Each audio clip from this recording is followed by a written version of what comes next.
তুমি একটা flying kiss দিয়ে দাও মাম্মাকে। বাবা ফ্লাইং কিস দাও। আসলে কিচ্ছু করার নেই জানো তো, যত দিন যাচ্ছে বাচ্চা কাচ্চা এইরকমই অ্যাডভান্স হয়ে যাচ্ছে। Good morning everyone, welcome back to the channel Roznamcha. আজকে দেখে বুঝতে পারছো পুরো রেডি হয়ে গেছি। আজকে একটা বিচ্ছিরি ব্যাপার ঘটেছে। কালকে আমি অত তাড়াতাড়ি ঘুমিয়ে পড়লাম 12টার মধ্যে, অ্যালার্ম দিয়েই শুয়েছিলাম। অ্যালার্ম বন্ধ করেছি নাকি অ্যালার্ম বাজেনি কিচ্ছু বুঝলাম না ব্যাপারটা। যখন ঘুম ভেঙে দেখছি তারিখটা বেশ আলো আলো, আমি ভালো আজকে কি রোদ উঠলো, বেশ কয়েকদিন ধরে মেঘলা মেঘলা ওদের ভালোই হয়েছে, আজকে রোদ উঠেছে।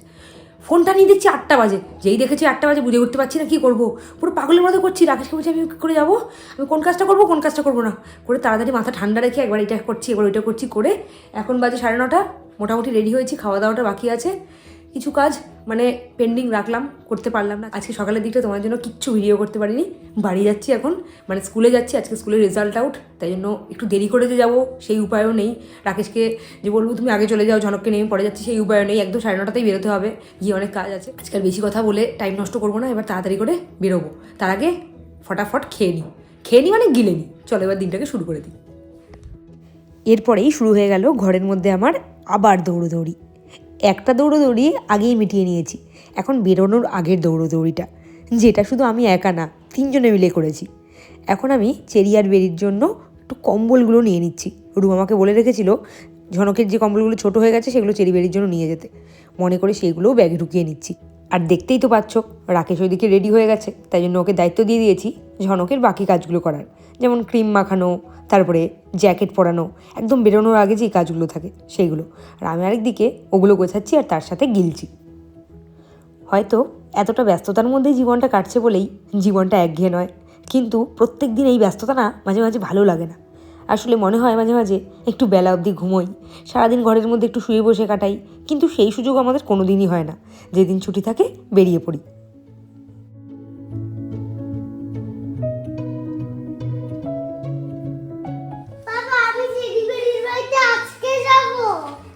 তুমি দুষ্টুমি করো, ওদেরকে ডিস্টার্ব করো না না, ওদেরকে আমি ডিস্টার্ব করব না। হ্যাঁ প্রমিস? ঠিক আছে, কালকে নিয়ে যাবো। আজকে নিয়ে যাও। আজকে যাবো না তো। আজকে নিয়ে আচ্ছা ঠিক আছে, এই যে ভালো করে প্রমিস করো, এই যে ভালো করে প্রমিস করো। যেদিন থেকে ঝনকের রেজাল্ট বেরিয়েছে আর ওর মিমি ওদের বাড়িতে যাওয়ার জন্য ঝনককে নিমন্ত্রণ করেছে, সেই দিন থেকে আমার মাথাটা একেবারে খেয়ে নিচ্ছে চেরি বেরির বাড়ি যাব এই বলে। শীতের এই ওয়েদার আমার একদম পছন্দ নয়। দেখতে পাচ্ছ কেমন কুয়াশা পড়ছে, পুরো চারিদিক সাদা হয়ে আছে। তোমরা তো সবাই জানো 2 হুইলারের থেকে 4 হুইলার চালাতে একটু বেশি টাইম লাগে। আমাদের তাড়াহুড়ো করে বেরোতে হচ্ছে এখন একমাত্র ঝনকের জন্য। যে হারে ঠান্ডা পড়েছে, বাইকে করে গেলে না ওর ঠান্ডা লাগতে বাধ্য। আমাদেরই ঠান্ডা লেগে যাচ্ছে, ওর তো লাগবেই। ওই জন্য যত দেরিই হোক না কেন গাড়ি নিয়েই বেরোচ্ছি, কেননা রাত্রে যখন আমরা ফিরি তখন ঠান্ডাটা আরও বেড়ে যাবে, তাই জন্যই। আর গাড়িতে উঠলেই না এই ছেলেটার আরামের আর শেষ নেই। দেখো না, পারলে যেন শুয়ে ঘুমিয়েই পড়ে। লাল চলে গেল বাবা, আর তুমি তাও চলে গেলে। কি বলছে? লাল লাল জ্বলে গেল, তাও তুমি চলে গেলে কেন? কোথায় লাল জ্বলে গেল? লালটা শেষ হয়ে গেল তো। না না, ওই দূরে ওখানে লাল ছিল। ওটা ওই দিকে লাল ছিল বাবা, যারা ওই দিকে যাবে রাইট সাইডে তাদের জন্য রেড, আমাদেরটা গ্রিন দিয়ে দিয়েছে। দেখো অবস্থা, এই বয়স থেকে এই বাবাকে নাকি ইনস্ট্রাকশন দিচ্ছে কিভাবে গাড়ি চালাবে। এখন চিমনি রাস্তায় ঢুকছি, এবার ঝনককে দেখো, হ্যাঁ তাকিয়ে আছে কিন্তু একেবারে বলার জন্য। এই সেই রাস্তা, দেখো। বাবাই ঘুরছে আজকে, হ্যাঁ ঘুরছে। কাজ করতে এসছে আঙ্কেলরা? না তো, এসছে, ভেতরে আছে, ওই জন্য তো ঘুরছে। ও আজকে কাজ করতে এসছে। হ্যাঁ, চিমনি যে 2 রকমের হয় সেটাও কিন্তু ঝনক জানে। দাঁড়াও শোনাচ্ছি তোমাদের। চিমনিগুলো কি চিমনি বলো? মেশিনের ফ্যানের চিমনি। হ্যাঁ মেশিনের ফ্যানের চিমনি। হ্যাঁ, আর ওই চিমনিগুলো manual chimney. Chimney manual chimney. Manual chimney. কোনটা ম্যানুয়াল কোনটা ইলেকট্রিক সেটা জেনে গেছে। এই রাস্তাটার অবস্থা দেখো, বর্ষা চলে গেলে রাস্তার অবস্থার কথা সবাই ভুলে যায়। বর্ষার সময় কত প্রতিশ্রুতি শুনলাম, জল কমে গেলে রাস্তাঘাট ঠিক হবে, কই ঠিক হলো? দেখো শীত চলে এলো, রাস্তাঘাটের ওই তথই বচই অবস্থা, একেবারে ভাঙা হাড্ডি গুড্ডি বেরিয়ে গেছে এই অবস্থায়। নকুলদানা, এই জন্য বল নকুলদানা দেবো।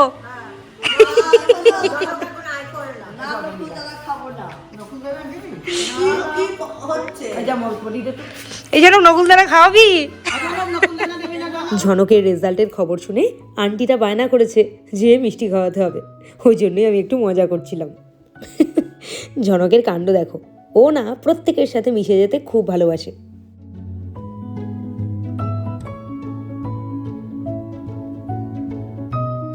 চিমনির লোকরা এসেছে?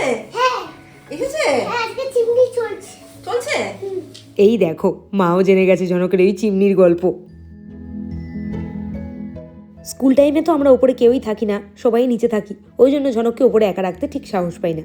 ওকে নিয়ে নিচে গেলাম, আর ওকে ইংরেজ রাখার জিনিসটাও সাথে নিলাম, একটা ড্রয়িং বুক আর একটা কালার পেন্সিল। আর নিচে আসা মানেই তো ওর ম্যাডামদের থেকে আদর খাওয়া, ওই দেখো শুরু হয়ে গেছে।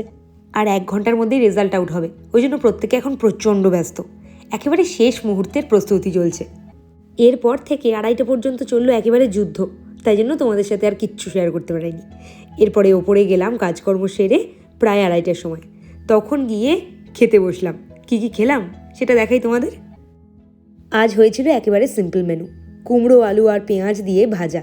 আর শীতকাল মানে আমাদের বাড়িতে প্রায় রোজ দিনই ভেজ ডাল দেখা যাবে।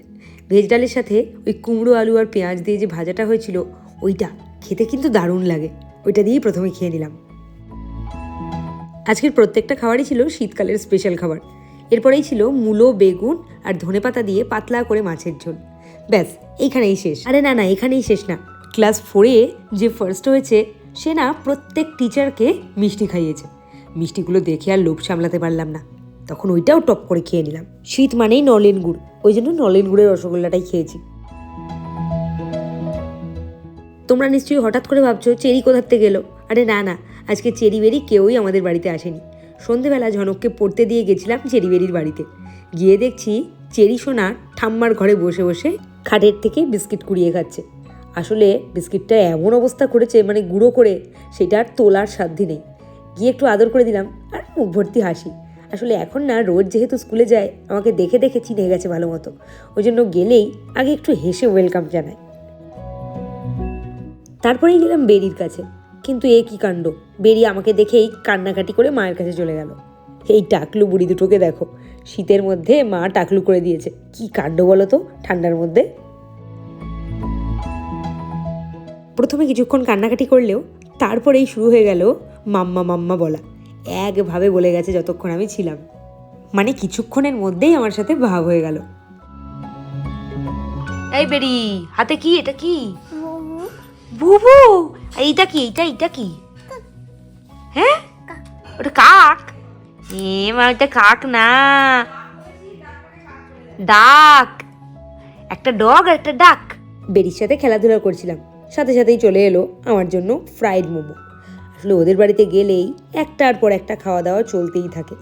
ফ্রাইড মোমোগুলো দেখে জিভে জল চলে আসছিল, আর তার থেকেও বেশি জল আসছিল জিভে এর গন্ধটা পেয়ে। এত সুন্দর, বেরিটাও না এর মধ্যে হামলে পড়েছে। আর রুম কী করবে, এইসব তো আর দেওয়া যায় না বাচ্চাদেরকে, ওই জন্য ওকে একটা বিস্কিট দিয়ে বসিয়েছে। আমি এদিকে এইসব খাচ্ছি, আর বেরি বেচারা ওইদিকে বিস্কিট চিবোচ্ছে। বেরি, একটুখানি তোমার বইগুলো দেখাও আমাকে। কত কিছু শিখে গেছে, দেখতে চাস কি? বেরি এদিকে আসো, এদিকে ঘুরে আসো। বেরি কি কি শিখেছে সেটা এখন আমি সবার সাথে শেয়ার করব। বেরি কি কি পড়াশোনা বেরি শিখলো? না, বইটা ধরে বসো, এখানে বসো, এখানে বসো। পাতাটা বের করে দেখাও তো। হাবাটা দেখ, এই ঠাক ঠাক করে দেখাবে। এদিক ঘুরে বসো, মাম্মা দেখতে পাচ্ছে না, এদিক ঘুরে বসো। পাতাটা খোঁজো, খোঁজো, পাতা কোথায় দেখাও তো, খুঁজে বের করো তো কোথায় পাতা। দেখানোটা দেখবি? আচ্ছা তুমি এবার দেখাও তো আমাকে ফুল কোথায়। হ্যাঁ এটা বল, ফুলটা কোথায় বললাম। দেখাও তো। এটা কি? কাক। কাক। আচ্ছা আচ্ছা দুদু, এটা কি? ডিজু। আরে এখনকার বাচ্চা কাচ্চা হলো অ্যাডভান্স, ওরা কম বয়সেই সব শিখে যায় জানো তো। কই চকলেট খাও একটু। এই টাকলি বুড়ি, এই টাকলি বুড়ি। আচ্ছা এই মার করে খায় না, জিভ দিয়ে যাচ্ছে। এটা কি বেরি? কি এটা কি, এটা কি, এটা কি? আউ আউ আউ আবার কি? আউ। আর পেঁয়াজ কোথায়, পেঁয়াজ? আচ্ছা ক্যাপসিকামটা কোথায় দেখাতো?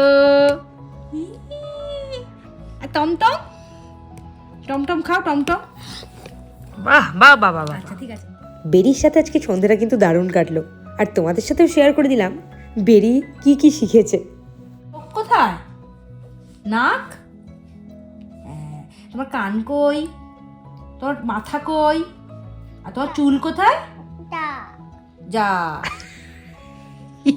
বাবা আর বাবা জোর করে কাটিয়েছে বলে বাবা বাবা কাটিয়ে দিয়েছে বাবা।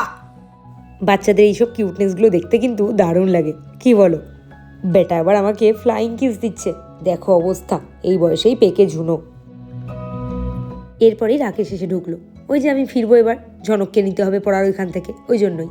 যেই রাকেশকে দেখলো ব্যাস শুরু হয়ে গেল কান্নাকাটি। আমি কিছুতেই বুঝে উঠতে পারি না মিমোর সাথে ওদের কিসের এত শত্রুতা। ফ্রাইড মোমো তো খেয়েই নিয়েছি, এরপরে কাকিমা এসে দিয়ে গেল ফ্রুট কেক। মানে একটার পর একটা খাওয়া দাওয়া চলতেই থাকছে আমাদের। এবারে বসে পড়েছে এখানে এসে ফ্রাইড মোমো নিয়ে। আর এখানেই কিন্তু আমাদের খাওয়া শেষ হয়নি। হ্যাঁ, কেকটা খাচ্ছি, দেখো এখানে আবার নবদ্বীপের দই চলে এসেছে আমাদের জন্য। নবদ্বীপের দই, নবদ্বীপের দই, এটা কিন্তু ঝনকও জানে এই ফুডটা। নবদ্বীপের দই, নবদ্বীপের চাকদায় একজন নবদ্বীপের দই বিক্রি করেন, উনি এই সুরেই নবদ্বীপের দইটা বিক্রি করেন। তোমরা কারা কারা শুনেছো? খাওয়া দাওয়ার পর্ব মিটিয়ে এবারে আমরা বাড়ি ফিরবো, মানে ঝনককে পড়ার ওইখান থেকে আনতে যাব, তারপরে বাড়ি যাব। ওই দেখো চেরি বেরিকে টাটা করলাম, বেরিটা আমাকে টাটা দিল, কিন্তু চেরি আর টাটা দিল না। আজকে ছিল বইমেলার শেষ দিন, ভেবেছিলাম যাব, রেডি হয়েই বেরিয়েছিলাম। রাকেশ প্রথমেই চলে গেছিলো, আমি একটু রুমদের বাড়িতে গেছিলাম, রুমের একটু দরকার ছিল যেন গেছিলাম ঝনককে পড়তে দিয়ে। ভাবলাম যে পড়া হয়ে গেলে তারপর বইমেলায় যাবো। রাকেশের যেহেতু ঘোরা হয়ে গেছে তাই জন্য ওর খুব একটা ইন্টারেস্ট ছিল না আর যাওয়া, শুনে নিয়েছে, তাই জন্য বইমেলায় আর যাওয়া হলো না, চলে এলাম। কালকে কিন্তু ঝনককে নিয়ে একটুখানি ঝনকের মিমির বাড়িতে ঘুরতে যাওয়ার কথা আছে। আর এই যে ছেলেটা শুনেছে, শুনে ব্যাস বাবার উপর অ্যাটাক শুরু করেছে। দেখো মিমির বাড়িটা ওর এতই প্রিয়, ওর সামনে কিছু বলাই যায় না। আরে না না, কালকে যাবে সেটা বলছি। ও বাবা, ও পালাই পালাই পালাই পালাই পালাই, ও ধাক্কা দিচ্ছি। দাঁড়া দাঁড়া ও বাবা, ও কি দেখো দেখো, তোকে অ্যাটাক করেছিস কেন? মা তুমি আমাকে মিমিদের বাড়ি নিয়ে গেলে না কেন? তোমাকে কালকে নিয়ে যাবো, তোমাকে কালকে নিয়ে যাবো। তুমি আমাকে আজকে নিয়ে গেলে ওর সামনে ওর মিমির বাড়ি যাওয়া বা চেরি বাড়ির বাড়ি যাওয়া এইসব কথা বলা যায় না, খুব আড়ালে আবডালে বলতে হয়। যখন ও পড়তে যাচ্ছিল তখন দিদিভাই ফোন করেছিল, এবার মা ব্যাপারটা বলছে যে আমি কখন যাব, কেন যাব, ওগুলো বলছে। আমি তখন মাকে বলছি যে দাঁড়াও, আমি তখন মাকে বলছি এখন ওর সামনে কিচ্ছু বলো না, তাহলে আর পড়তে যেতে চাইবে না। পড়ে ফেরার পর যখন ওর সামনে ভুলবশত বলে ফেলেছি, ব্যাস অ্যাটাক শুরু করে দিয়েছে। এটা এটা চেরিবেরি আর মিমির বাড়িতে যেতে ছাড়বে না, মানে যেতে খুব পছন্দ করে, কিন্তু গিয়ে চেরিবেরির জিনিসপত্র নিয়ে টানাটানি করবে, ওদেরকে দেবে না, ওদের সাথে ঝগড়া করবে। আমি দেবো। দেবে তো? প্রমিস? হ্যাঁ দেখি দাঁড়াও, প্রমিস। এদিকে এদিকে এদিকে এদিকে, প্রমিসটা ঠিক করে। হ্যাঁ কালকে যেন এই কথাটা মনে থাকে। কালকে যে গেছিলাম পিকনিকে, ওখান থেকে ফুল কিনে নিয়ে এসেছি, ওখান থেকে না যাওয়ার পথে ফুল দেখে দাঁড়িয়ে পড়েছিলাম, কিনে নিয়ে এসেছি। সেই ফুলগুলো আর কালকে ভাসে রাখা হয়নি, এখন ওগুলোকে কাটা কাটা একেবারে ভালো মতো কেটে তারপরে রাখতে হবে, পাতা ছিঁড়ে ভালো করে রাখতে হবে। আর ওই ফুলগুলো আমি অবাক হয়ে গেলাম, একটা গোটা সপ্তাহ পুরো ভালো থাকলো, জলে ছিল বলে। জলে রাখার জন্যই ভালো ছিল, নাহলে আর এতদিন থাকতো না, প্রথম কথা। আর দ্বিতীয় কথা হলো ভাসটা ফুটো হওয়া সত্ত্বেও আমি জলে রেখেছি, মানে আমি ফুলগুলোকে টাটকা রাখার জন্য যতটা সম্ভব চেষ্টা করেছি। এবার এই গোলাপ ফুলগুলো দেখা যাক কতদিন ভালো থাকে। এই ফুলগুলো দেখে কখনোই মনে হচ্ছে না এগুলোর বয়স প্রায় 10 দিন হতে চললো। এগুলোকে আজকে ফেলে দিতে বড়ই মনটা খারাপ লাগছিল, কিন্তু কি করব বলো, গোলাপ ফুলগুলোও যে শুকিয়ে যাবে, তাই জন্য বাধ্য হয়ে এগুলো ফেললাম। ওই যে কথায় আছে, আসলে যেতেই হয়। গোলাপ রাখতে গিয়ে কাটার খোঁচা খেয়ে এখন বাধ্য হয়ে যে হ্যান্ড ওভার করে দিয়েছি। আর তার সাথে আরেকটা জিনিস দেখো, কালকে ওই অনুষ্ঠানে একটা ফুলের বোকে পেয়েছিল, সেগুলো এখানে ঢুকিয়ে দিচ্ছে। দেখো আমি ওই হলুদ ফুলটা ফেলে দিয়েছি, কারণ এতদিন হলুদ ফুল দেখতে দেখতে না চোখটা একেবারে হলুদ হলুদ ভাল লাগছে না, ওই জন্য এগুলোকে স্থান দিয়েছি। এগুলো কী ফুল কে জানে, জানি না নাম। আর গোলাপ রাখতে গিয়ে হাতের মধ্যে কাটার খোঁচা টোচা খেয়ে একাকার হয়েছি। গতকাল যে রাকেশের প্রোগ্রাম ছিল সেটা ছিল মিলন মন্দিরে, ওই যে মেঘলা দাশগুপ্ত এসেছিল যেখানে, ওইখান থেকে রাকেশকে এই প্যাকেটটা দিয়েছিল। রাকেশ রাত্রিবেলা ফিরতে ফিরতে বেজেছিল প্রায় 12টা, তখন আমি খেয়ে ঘুমিয়ে পড়েছি, আর ওর খাবারও বেড়ে রেখেছিলাম, তাই জন্য রাত্রেই খাবারগুলো রেখেই দিয়েছিল। ওই যে প্রথমেই রাখলাম চিপসের প্যাকেট, এক টুকরো লেবু, আর বাকি কি কি আছে তোমাদের সাথে সবটাই শেয়ার করি চলো। প্রথমেই ছিল এই ছোট্ট টিফিন বক্সটার মধ্যে চাটনি, যেহেতু মিলন মন্দিরের অনুষ্ঠান তাই জন্য নিরামিষ আইটেমই হবে। এরপরে টিফিন বক্স খুলতেই দেখলাম আলু পোস্ত, এরপরে ছিল ধোকার ডালনা। নিরামিষ হলে কি হবে, প্রত্যেকটা রান্না কিন্তু খুব ভালো হয়েছিল। এইখানে ছিল ডাল, তারপরে ছিল একটা নলেন গুড়ের রসগোল্লা, আর সব শেষে ছিল ভাত। আজকে এটা দিয়ে ডিনারটা কমপ্লিট করব। অনেকে হয়তো ভাবছো বাসি খাবার খাচ্ছে, আসলে খাবার নষ্ট করাটা আমি একদমই পক্ষপাতী নই, কারণ মানুষের খাওয়ার জন্যই সারাদিন এত পরিশ্রম। চলো আজকে টাটা, কালকে নতুন ব্লগে দেখা করি।